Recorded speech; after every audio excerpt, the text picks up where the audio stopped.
विस्तार से बुलेटिन की शुरुआत में बड़ी खबर आ रही है जयपुर से। पेपर लीक प्रकरण में ईडी की बड़ी कार्रवाई। पेपर लीक प्रकरण में प्रवर्तन निदेशालय की बड़ी कार्रवाई। ईडी ने पेपर लीक प्रकरण में 5 सरगनाओं को प्रोडक्शन वारंट पर गिरफ्तार किया है।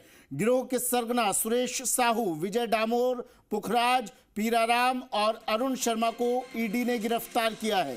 पेपर लीक गिरोह के मुख्य सरगना सुरेश ढाका का जीजा है सुरेश साहू।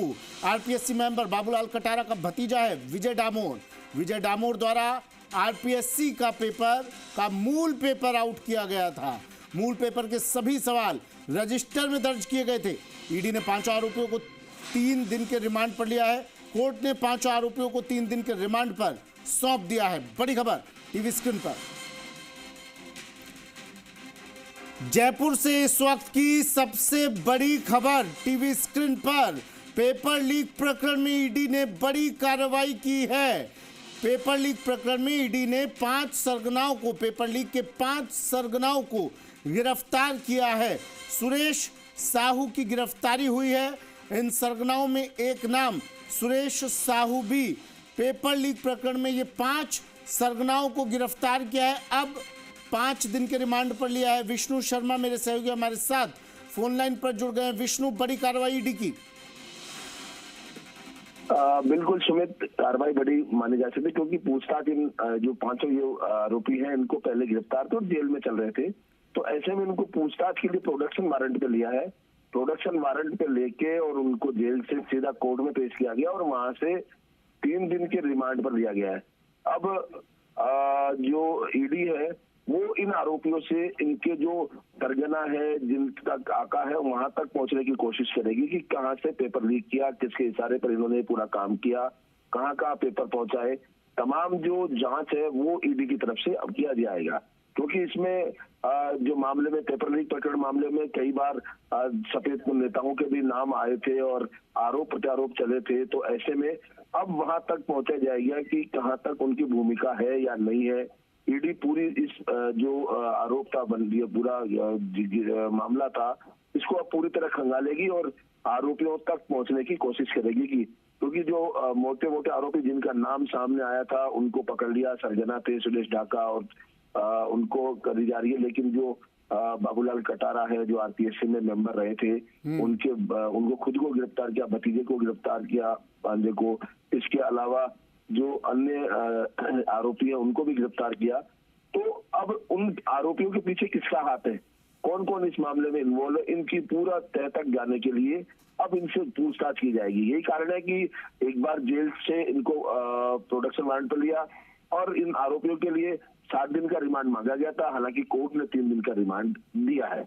अगर पूछताछ फिर भी पूरी नहीं हो पाती तो एक बार फिर ईडी इनको कोर्ट में पेश करके और प्रवर्तन निदेशालय की जो कोर्ट है उसमें पेश करके और वहां से इनको फिर रिमांड पर लेगी। जी, 3 दिन के रिमांड पर लिया है। 5 सरगनाओं को गिरफ्तार किया है। अब इनसे पूछताछ में कुछ बड़ा खुलासा भी हो सकता है। विष्णु, ये तो बात हुई, लेकिन क्या अब इन 5 लोगों के अलावा, इन 5 सरगनाओं के अलावा कुछ और नाम, कुछ और चेहरे भी, क्या कुछ ऐसे जो ईडी के रडार पर हों, टीम के रडार पर हों? बिल्कुल, क्योंकि कहीं ना कहीं टीम जो ईडी है उसके रडार पर कई चेहरे हैं। जैसा मैंने कहा कि राजनीतिक लोगों के नाम भी आए थे, कुछ अफसरों के, अधिकारियों के नाम भी इसमें शामिल हुए थे। तो अब उन तक पता लगाएगी और वो जो रडार पर है चेहरे उनको तय तक पहुंचेगी उनका कितना रोल है, कितना है। अगर वो इन्वॉल्व पाए जाते हैं तो उसको लेकर इनके खिलाफ कार्रवाई की जाएगी। बात अगर की जाए यहाँ पर इसकी जो तार है वो राजीव गांधी स्टडी सर्कल तक पहुंचे थे, मंत्री है उन तक पहुंचे थे, जो तत्कालीन मंत्री कांग्रेस के थे उनके तक यह तार पहुंचे थे। तो ऐसे में अब सवाल उठा रहे हैं वो भी कि एसआईटी गठित कर दी, जांच में कुछ नहीं निकला पेपर लीक प्रकरण में। लेकिन ईडी अपना काम कर रही है। ईडी इस पूरे मामले को लेकर तय करेगी कि जो आर्थिक मामला जो है उनमें कहाँ उपयोग हुआ, पैसा कहाँ गया, कितना हुआ, कितने कितने लोगों से किया, तमाम बातों को लेकर कि अगर जहां जहां नए मुलजिम पकड़े आते हैं, आरोप जिनके नाम सामने आते हैं, उनको ईडी गिरफ्तार कर सकती है। जी, और कितने पेपरों में, क्योंकि विष्णु हमने देखा है पिछली सरकार के दौरान एक पेपर का मसला नहीं था, पेपर लगातार लीक हुए, लीक प्रकरण की जांच के लिए अभ्यर्थी सड़कों पर उतर आए, राजनीतिक माहौल गरमाया, सदन से सड़कों तक बवाल मचा। क्या ये साफ हो पाएगा कि इन लोगों के जिन चेहरों के नाम सामने आए हैं, इनका नाम क्या और किसी पेपर लीक, कितने पेपर लीक में इनका नाम शामिल रहा है? बिल्कुल, क्योंकि ये पूरी एक तफ्तीश का विषय है, लेकिन यहाँ जो बीजेपी और जो नेता जिन्होंने आंदोलन किए थे, 16 से ज्यादा 17 बार पेपर लीक के आरोप लगाए थे कि पिछले 5 साल में 17 बार पेपर लीक हुए हैं। हालांकि अगर बात की जाए तो बीजेपी की सरकार में भी 4 करीब बार पेपर लीक हुए, कुल 21 मामलों में FIR दर्ज हुई थी पेपर लीक की।